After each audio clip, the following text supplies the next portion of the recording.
komputer ya. Oke. Sudah kelihatan di layar? Sudah, Kak. Sudah ya. Jadi kita masuk ke topik yang ke-8, membahas tentang konsep desain, penelitian, etnografi, dan dinamikanya.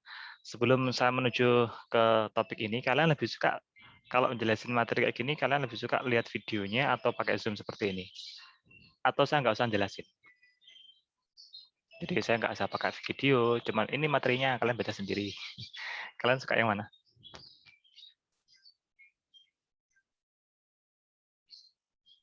Video sama nge-zoom, Pak. Video sama nge-zoom. Oke, yang nggak suka berarti kalau materinya dikirim, udah kita baca sendiri itu nggak suka ya? Oke. Konsep desain, penelitian, etnografi, dan dinamikanya.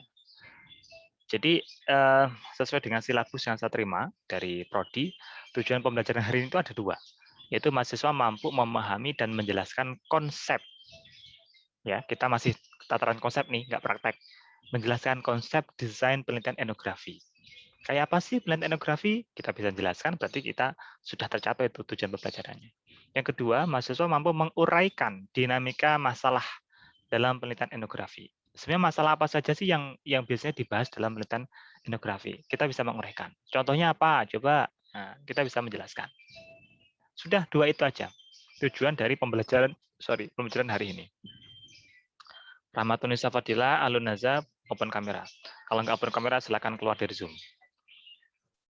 Ada 4 tabel, bukan 4 tabel, ada 4 konten ya pada kesempatan hari ini yang akan kita bahas. Jadi yang kita bahas pertama adalah sejarah penelitian etnografi, yang kedua definisi tujuan, karakteristik penelitian etnografi, kemudian jenis penelitian etnografi, tahapan dan sampling penelitian etnografi. Kita uji yang pertama dulu. Kalau kalian masih bingung atau masih ingin bertanya, nanti langsung aja bertanya gitu ya, langsung pakai emoticon reaction ya. Misalkan contohnya mau bertanya, nah angkat tangan seperti ini, lihat layar ya. Berarti itu artinya kalian mau bertanya atau langsung mengatakan. Sejarah penelitian, ini salah, maaf ya, ini saya benarkan dulu, penelitian. Sejarah penelitian etnografi. Jadi kita mulai dengan sejarah dulu.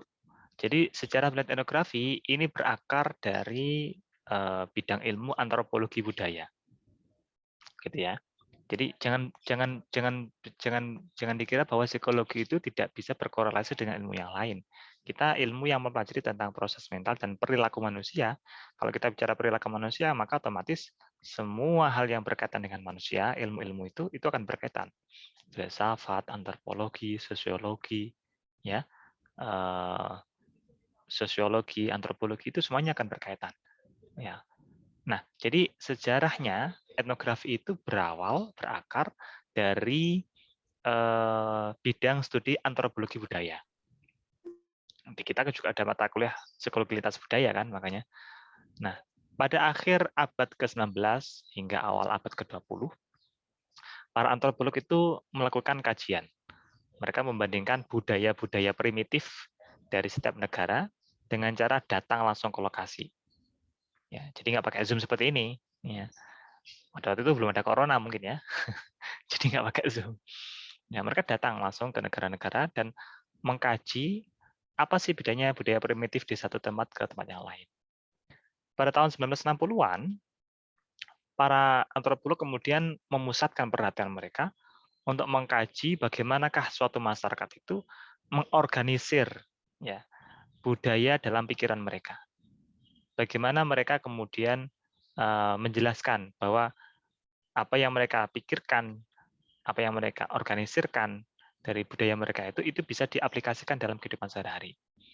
Nah, ini disebut dengan istilah antropologi kognitif. Ya, jadi antropologi kognitif itu adalah pusat kajian yang dilakukan oleh para antropolog ya ketika mereka menginginkan adanya suatu masyarakat yang mengaplikasikan bagaimana proses yang dilakukan ketika mengorganisir pikiran mereka. Jadi kata kuncinya adalah aplikasi, organisir pikiran, ya, kemudian kognitif, gitu ya. Jadi bagaimana? Jadi antropologi kognitif itu adalah bagaimana kajian masyarakat terkait dengan organisir budaya pikiran mereka itu bisa diaplikasikan ke dalam kehidupan sehari-hari. Tahun 1960-an. Ya, masih awal abad ke-20.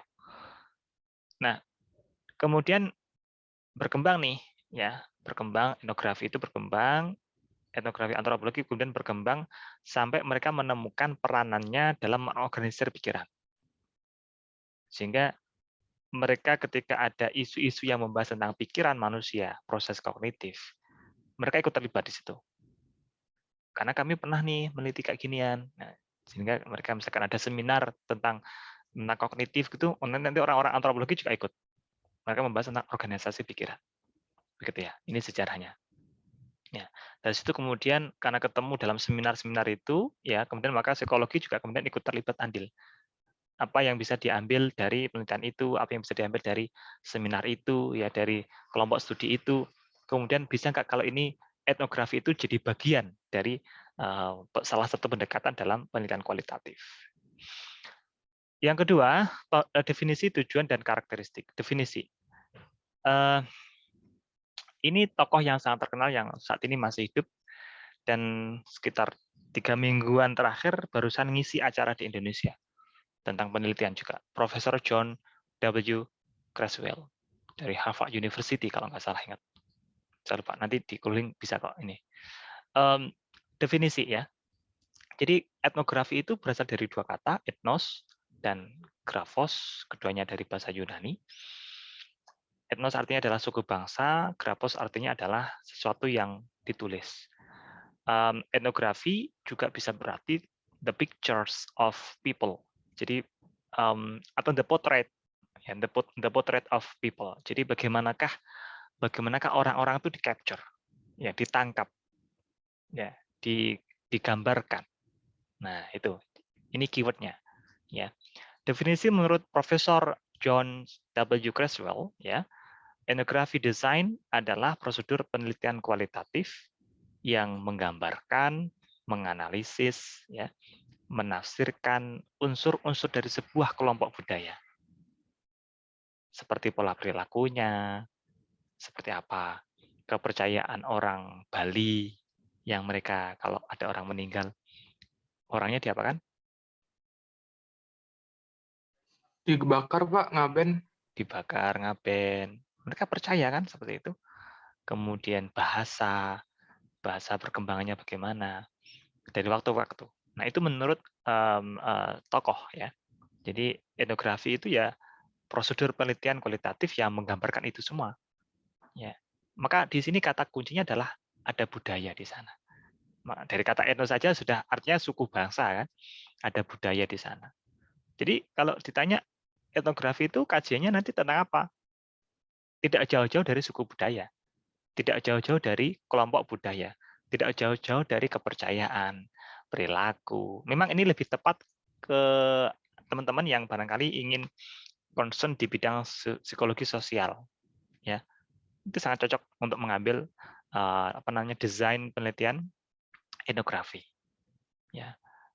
Kalau yang pendidikan ya mungkin nanti bisa diarahkan bagaimanakah konsep pendidikan pada masyarakat Badui. Nah, jadi kalian punya dua sub ini, pendidikannya sama budayanya mereka bagaimana. Nah, gitu. Ya, jadi etnografi itu seperti itu. Dan ini etnografi itu proses yang panjang ya. Jadi dari waktu ke waktu, bahkan kalau orang antropologi mereka harus terjun ke lokasi, tinggal di situ, gitu ya. Atau bahasa lain dari definisinya, apa sih etnografi itu? Etnografi riset itu apa? Etnografi design itu apa sih? Yaitu studi yang mendalami tentang perilaku secara alami, nggak dibuat-buat, dalam setting yang normal, dalam setting alamiah, ya, dari sebuah budaya atau kelompok sosial. Sehingga di sini tidak ada model-model eksperimen, nggak ada. Model-model penentuan hipotesis itu nggak ada di sini nanti. Catat ya, dalam etnografi tidak ada model-model penentuan hipotesis dulu. Kita menguji hipotesis, nggak ada. Kemudian model eksperimen nggak ada. Let it flow ini nanti. Ya, let it flow. Nah, kemudian tujuan. Ya. Tujuan dari etnografi apa ya? Di sini ada yang bahasa Inggris ya. Jadi sama yang ada bahasa Indonesia. Jadi memang tujuan dari etnografi itu harus go native ya. Jadi kita ingin benar-benar asli native speaker. Ya, gitu kan. Benar-benar harus go native, in deep understanding of culture, memahami secara mendalam, secara utuh, secara holistik ya, menggambarkan, menganalisis dari waktu ke waktu tentang sebuah budaya, tentang perilaku, tentang bahasa, keyakinan, secara utuh, secara in-deep. Ya nanti tujuannya adalah untuk generate reach, ya, sehingga kita jadi dapat pemahaman yang sangat sangat luas, ya, terkait satu hal yang kecil, ya, satu hal yang kecil, budaya setempat, tapi kita punya pemahaman yang mendalam. Itu kayak profesor kan, gitu kan? Dia profesor apa? Dia profesor atom. Nah, kalau kamu bertanya soal atom, semua dijawab mulai dari A sampai Z. Nah, misalkan gitu. Dia profesor corona. Kalau kamu tanya soal corona, dari A sampai Z dijawab. Misalkan gitu. Nah, sehingga di sini ada sasarannya. Sasarannya adalah membuat, kalau kita meneliti tentang etnografi, kita akan diminta untuk membuat pemaparan, ya, deskripsi, ya, narasi yang lebih rinci. Description tentang pandangan, penghayatan, pengalaman warga budaya atau emic view. Jadi emic itu lebih pemahaman yang katanya dengan diri mereka sendiri. Ya, emic loh ya. Emic itu berarti tentang mereka sendiri, kepercayaan mereka sendiri. Ya, ini pernah kita bahas. Oh, sorry, bukan mata kuliah ini. Mungkin iya dulu ya. Ketika semester awal-awal, bukan semester yang sekarang, tapi yang waktu kalian mengambil mata kuliah lintas budaya kalau nggak salah. Dari perspektif lokal. Gitu ya. Sehingga di sini kita harus paham tujuannya dan sasarannya. Ya, fokusnya lebih kepada culture and value. Ya, kemudian main tekniknya dengan participation observation. Jadi lebih banyak mengobservasi orang itu seperti apa nanti.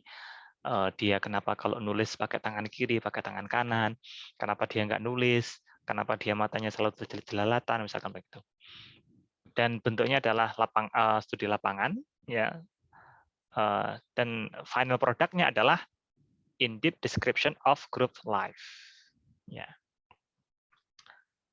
Oke, itu tujuan. Yang seterusnya adalah karakteristik. Ada 7 karakteristik dari ethnographic research. Ya. Jadi ada culture themes, ada a culture share group, share pattern, field work, description themes and interpretation, context or setting, dan yang terakhir adalah research reflexivity. Jadi ini lebih kepada bagaimana kita bisa melakukan penelitian dengan memahami karakteristik dari etnografi ini. Culture theme itu lebih ke apa? Jadi culture itu lebih kepada bagaimana suatu budaya yang terimplementasikan atau tergambarkan pada suatu grup atau komunitas tertentu itu kita bisa gali. Maksudnya tema. Jadi kita menggali apa? Menggali tema budaya apa yang muncul dari kelompok tersebut. Kemudian a culture sharing group yang kedua ya, itu lebih kepada bagaimana antara satu orang ya, atau 2 orang atau lebih, mereka memiliki kesamaan, entah itu kesamaan dalam hal kepercayaan, bahasa, dalam hal sikap, mereka share. Orang-orang kelompok Badui punya kesamaan, misalkan apa? Anak-anak kelas A mereka punya kesamaan dalam hal apa? Nah, itu berarti mereka share kan, share value, mereka share nilai, share perilaku, share budaya. Share pattern itu lebih kepada bagaimana pola-pola. Ini hampir sama ya dengan yang nomor 2. Pola-pola yang dibangun, ya kalau yang nomor 2 itu a culture share group itu lebih kepada budaya. Tapi kalau share pattern itu nggak cuma budaya, mungkin cara komunikasinya, cara merespon, ya dan lain sebagainya.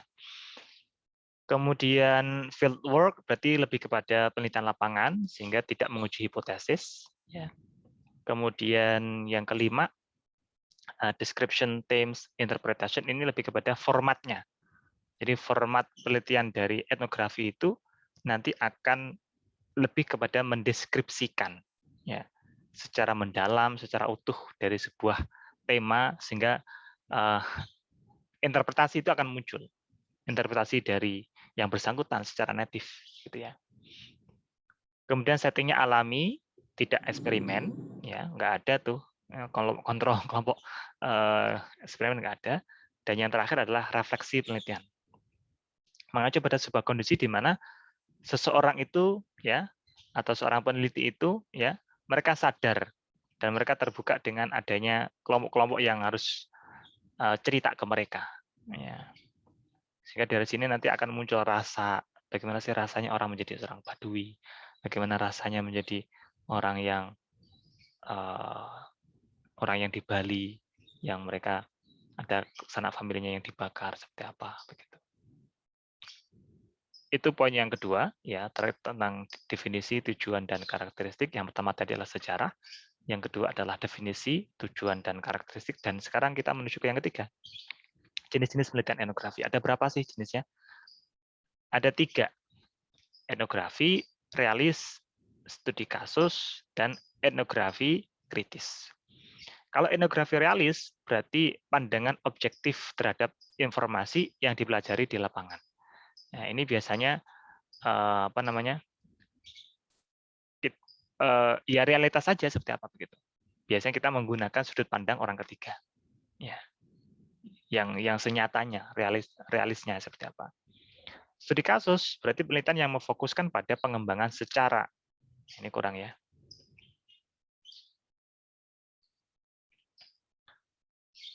Studi kasus berarti penelitian yang memfokuskan pada pengembangan lebih mendalam sebuah topik tertentu, sebuah case tertentu, bisa sebuah fenomena, bisa juga sebuah kasus, ya, kejadian, proses yang dialami oleh individu, bukan kelompok.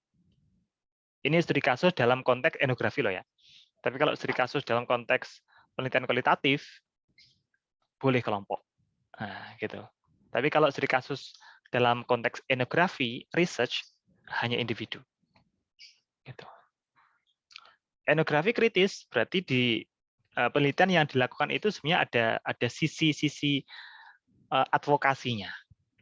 Penelitian yang sedang memperjuangkan hak, ya, memperjuangkan hak dari kelompok tertentu. Misalkan kalian meneliti tentang emansipasinya orang Solo, penelitian tentang apa gitu. Jadi ada sisi perjuangan hak dan dari kelompok orang-orang yang terpinggirkan, termarginalkan, gitu ya. Jadi 3 ini. Tapi ada juga yang mengatakan ya bahwa tipe dari etnografi itu ada banyak, seperti yang kalian lihat di layar ini ya. Jadi ada nggak cuma realis saja, nggak cuma kritis saja, nggak cuma studi kasus saja, tapi ada realis etnografi, ada konvensional etnografi, ada life history, ada auto etnografi, micro etnografi, etnografi case study, critical etnografi, feminist etnografi, postmodern etnografi, ada ethnographic novel. Ada banyak. Tapi kalau dalam yang tadi yang saya jelaskan ini dari kesemuanya tadi itu diringkas. Ya, kalau ini lebih dijelaskan lagi lebih mendalam, lebih spesifik. Oke, sekarang yang keempat, tahapan dan sampling. Tahapan yang keempat, bukan tahapan yang keempat, topik yang keempat yang kita bahas adalah tahapan dan sampling. Tahapan dulu. Jadi tahapan penelitian etnografi seperti yang kalian lihat. Jadi yang pertama kita mulai dengan mengidentifikasi maksud yang sebelah kiri ini ya. Ini saya kasih nomor biar jelas. Yang pertama adalah identifikasi maksud dan jenis desain dan hubungkan dengan masalah penelitian. Kita harus tahu dulu kalau kita menemukan satu case gitu ya, satu topik tertentu, kita identifikasi dulu. Ini kira-kira lebih cocok ke desain apa? Apakah etnografi realis, apakah etnografi case study, atau etnografi kritis. Tentukan dulu. Yang apa yang ingin kalian lakukan. Kalau kalian mau meneliti skripsi ya atau nanti tugas mata kuliah ini MP kualitatif. Kalian mau meneliti tentang budaya, berarti udah jelas itu etnografi kan? Nah, tapi apakah bentuknya adalah studi kasus atau bukan? Atau ada yang nanti kalian ingin meneliti tentang hak-hak anak berkebutuhan khusus, misalkan kayak gitu, pada masyarakat Badui, misalkan. Oh, itu berarti udah jelas etnografi, ya kan? Berarti itu etnografi kritis, ya kan? Nah, jadi ditentukan dulu, diidentifikasi. Yang kedua adalah membahas approval yang diberikan. Jadi kalian diskusi, kalian bahas ke sana sini, sudah approval, baru kalian bahas, kalian tulis, kalian jelentehkan, ya. Kemudian dipertimbangkan apa yang menjadi concern-nya para stakeholder di situ. Jadi ini tidak terburu-buru dalam melakukan penelitian itu. Kemudian yang ketiga adalah menggunakan prosedur pengumpulan data yang sesuai. Jadi ya kalau prosedur pengumpulan data semuanya sama ya dengan penelitian desain yang lain. Jadi nanti dicocokkan saja. Mau observasi, mau wawancara, mau apa silakan. Kemudian survei kalau mau tambah dengan survei. Kemudian menganalisis dan menafsirkan data dalam desain yang dipilih. Ya, desainnya yang apa? Berarti disesuaikan. Kemudian baru menulis laporan secara konsisten dengan desain penelitian yang kalian pilih. Sehingga tahapan penelitian etnografi itu harus based on ini, atau based on ini, berdasarkan ini. Kalian mau yang mana? Begitu. Ya. Ada juga yang mengatakan tahapan penelitian etnografi itu panjang seperti ini. Ya. Nomor 1 sampai nomor 5. Jadi mulai dari general research questions, kita membuat pertanyaan dulu, apa yang mau diteliti, mendefinisikan skop dari riset kita itu seberapa besar gitu ya. Kemudian baru kita ke primary risetnya, collecting relevant data, catatan lapangan dari observasi, collecting artifact, jadi kumpulan potongan-potongan kecil, cerita-cerita kecil dari satu objek, ya. Kontekstual interviewnya seperti apa. Nah, ini proses yang primary. Kemudian yang keempat baru menginterpretasi data, ya, mengkonsep secara teoritisnya seperti apa, kemudian mengoleksi datanya, tambahnya ada enggak, tanya sama informannya lain, baru yang kelima menulis laporannya, baru end research, begitu. Ya, jadi tahapannya seperti itu. Sampling, penelitian etnografi. Tadi ini kok nabrak, coba saya benarkan dulu. Oh ya. Offset ini. Offset. Sebentar, ini formatnya saya ubah. Nah. Cangkirnya siapa ini? Cangkirnya di sini. Oke, saya pindah. Saya kalau ngedit kayak gini kelihatan nggak di kalian? Kelihatan, Pak. Oh, kelihatan ya.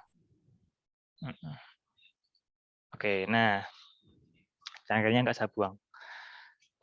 MOOC-nya. Oke, jadi sampling penelitian etnografi itu bisa pakai. Jadi karena ini sebenarnya etnografi itu adalah bagian dari qualitative research, ya, qualitative design, sehingga kalau kita bicara sampling sebenarnya sama saja dengan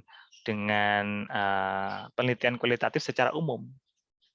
Kualitatif secara umum ya kita pakai purpose sampling, ya, kita pakai snowballing juga, ya. Kemudian kita juga pakai convenient sampling, orang-orang yang nyaman dengan kita, ya. Kemudian pakai kuota sampling juga. Nah, tinggal kita milih saja. Nah, ini penjelasannya sudah pernah saya jelaskan di pertemuan sebelumnya ya. Purposive sampling berarti kita merekrut orang-orang yang ingin kita gali saja. Nah, biasanya dalam fenomena psikologi, ya, dalam fenomena riset ya. Snowballing juga gitu. Dari satu orang dia kedok tular, dia cerita ke orang lain, kemudian oh ada siapa lagi, oh ada dia, kemudian ditarik kayak kasus korupsi. Korupsi, kamu sama siapa? Ke sini. Sama driver saya. Terus saya suruh ke sini. Ya udah. Siapa yang nyuruh kamu? Terus maksudnya semuanya kena. Nah, itu teknik snowball. Convenient sampling berarti merekrut partisipan that are easy to recruit, accessible. Dari sisi lokasinya, dari sisi dia nyaman dengan penelitinya. Kamu nyaman nggak dengan saya? Mau saya teliti? Mau, ya udah. Berarti dia masuknya convenient sampling. Kuota berarti ya kita ngeset dulu target kita mau berapa orang. Begitu ya. Oke, itu tentang sampling penelitian etnografi. Oke, udah habis kan? Nggak banyak materinya. Nah, jadi kira-kira begitu materinya, teman-teman. Ada pertanyaan?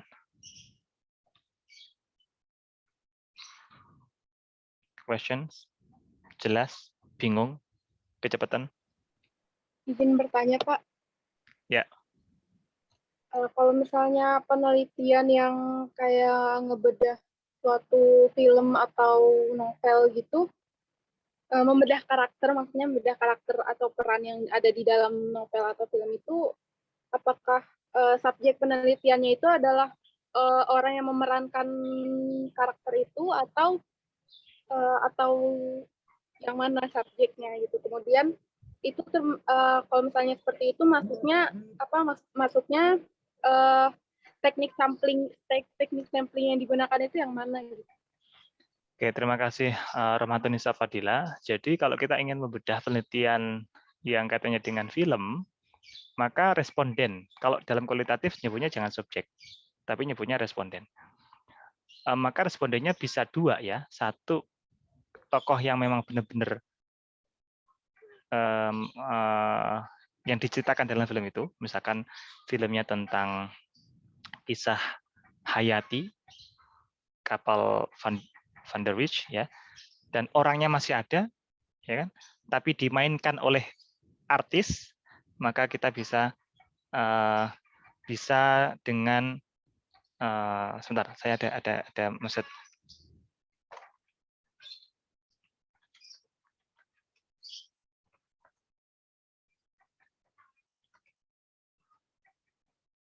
Oke. Oke, saya ulangi. Jadi bisa pakai orang yang bersangkutan, ya, dia masih hidup. Titanic, misalkan film Titanic, orangnya masih hidup, kita bisa bertanya langsung. Dan itu sangat kaya itu nanti. Kalau enggak, bisa pakai artis yang memerankan itu. Ya. Tapi ini enggak lebih kuat daripada yang mengalami, karena dia kan hanya based on script aja kan dia. Begitu. Samplingnya seperti apa? Berarti ya bisa pakai purposive yang kita inginkan. Ya, bisa kita pakai purposive. Kalau kalian nggak ngeset target, berarti nggak bisa pakai kuota sampling. Kalau kuota sampling kan harus di-set dulu targetnya. Terus apa lagi tadi? Ada purposive, snowball juga ya sebenarnya sama sih. Snowball itu kan kalau kita udah dapat satu orang, terus nanti kira-kira ada siapa lagi? Ya ada informasi siapa lagi kan begitu kan? Sehingga nanti akan mengarah ke sana juga. Begitu. Jadi semuanya itu menurut saya muaranya adalah purposive sih, Ramadan Nisa. Dan itu kalau filmnya film bukan kaitannya dengan budaya ya, maka sebenarnya dia tidak termasuk dalam penelitian etnografi menurut saya. Tapi lebih kepada fenomena mungkin. Gitu. Ada lagi? Tapi berarti itu wawancaranya langsung ke artisnya, Pak? Bisa ke artis atau ke yang mengalami langsung. Misalkan kalian ingin membedah filmnya Habibie Ainun. Ke siapa berarti? Ke Bu Ainun kan nggak mungkin kan? Atau ke Pak Habibie? Maksud saya kayak apa ya, cuma ngelihat dari filmnya aja gitu, Pak. Oh, enggak. Kalau hanya ngeliat dari filmnya, nanti kan berarti kan based on your perspective berarti. Hanya pengamatan kita saja. Dan tidak ada komunikasi, two-way communication tidak ada kan? Begitu, Fadila. Ya, ada lagi?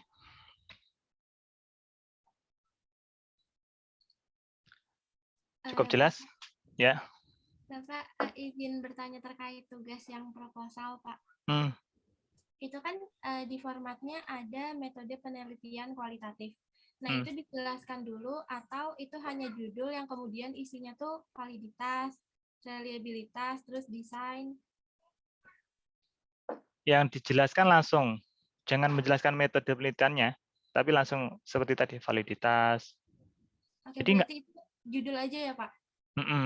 Nggak perlu dijelaskan di dalam penelitian kualitatif itu ada beberapa metode yang biasa dipakai, ada 1, 2, enggak, kalian enggak sedang lecturing. Kalian enggak sedang menjelaskan ke seseorang bahwa penelitian kualitatif itu metodenya nah ini loh, enggak. Langsung aja. Langsung metodenya kalian. Metode penelitiannya, bukan penjelasan metode ya. Enggak perlu. Kemudian Pak, terkait presentasinya nanti itu di Zoom atau bikin video?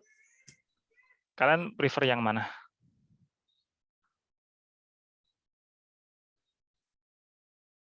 Siapkan dua ya.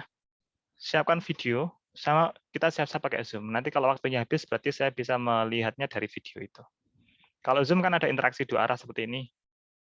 Saya tanya, kamu udah makan belum? Belum, oh pantas. Kok presentasinya gugup, misalkan gitu kan. Nah, kan bisa 2 arah tuh tanya. Tapi kalau video kan enggak. Tapi video itu akan saya pakai sebagai alternatif ketika nanti waktu kita habis. Begitu ya, Ninda. Baik, Pak. Terima kasih. Ada lagi? Tidak ada? Thank you so much semuanya. Presensi don't forget ya. Semoga materi hari ini bermanfaat buat semuanya. Sampai jumpa di pertemuan selanjutnya. Assalamualaikum warahmatullahi wabarakatuh. Bye-bye. Waalaikumsalam. Waalaikumsalam warahmatullahi wabarakatuh.